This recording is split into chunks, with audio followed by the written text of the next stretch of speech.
আসসালামু আলাইকুম। আজকের ভিডিওতে আমরা আলোচনা করার চেষ্টা করব এসএসসি পরীক্ষা যারা বোর্ড চ্যালেঞ্জ করেছেন তাদের সিকিউ এবং এমসিকিউ মিলে পাস দিবে কি না সেটি নিয়ে আমরা বিস্তারিত আলোচনা করব। তাই ভিডিওটি না টেনে সম্পূর্ণ দেখতে থাকুন। সকলের মনে একটি প্রশ্ন যে এসএসসি পরীক্ষায় যারা বোর্ড চ্যালেঞ্জ করেছে তাদেরকে কি সিকিউ এবং এমসিকিউ মিলে পাস দিবে? এই উত্তরে আমি বলবো না। এসএসসি পরীক্ষায় এমসিকিউ এবং সিকিউ আলাদা আলাদাভাবে পাস করতে হবে। উভয় অংশে আলাদা আলাদাভাবে ফার্স্ট নাম্বার না পেলে সামগ্রিকভাবে পাস করা যায় না। এমসিকিউ এবং সিকিউ এসএসসি পরীক্ষায় দুটি অংশে নাম্বার দেওয়া হয়, একটি এমসিকিউ এবং অপরটি হচ্ছে সিকিউ। ফার্স্ট নাম্বার হচ্ছে সাধারণত প্রতিটি বিষয়ে পাস করার জন্য উভয় অংশে আলাদা আলাদাভাবে কমপক্ষে 33 নাম্বার পেতে হবে।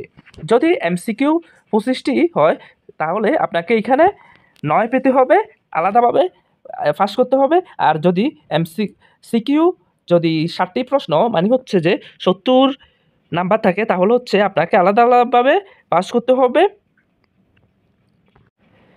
23 বা 24 এরকম পেয়ে। আর আপনি যদি একটির মধ্যে যদি 40 পান আর এমসিকিউতে যদি 6-7 পান তাহলে আপনি পাস করতে পারবেন না।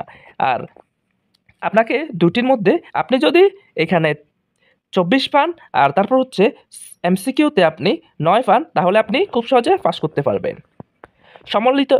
সম্মিলিতভাবে পাস যদি কোনো শিক্ষার্থী এমসিকিউ এবং সিকিউ এর যে কোনো একটি অংশে ফেল করে তবে সামগ্রিকভাবে তাকে ফেল হিসেবে ধরা হবে, অর্থাৎ উভয় অংশে পাস নাম্বার না পেলে সেইও বিষয় পাস করতে পারবে না। অতএব এসএসসি পরীক্ষায় ভালো ফলাফল করার জন্য শিক্ষার্থীদের এমসিকিউ এবং সিকিউ উভয় অংশের জন্য ভালোভাবে প্রস্তুতি নেওয়া উচিত।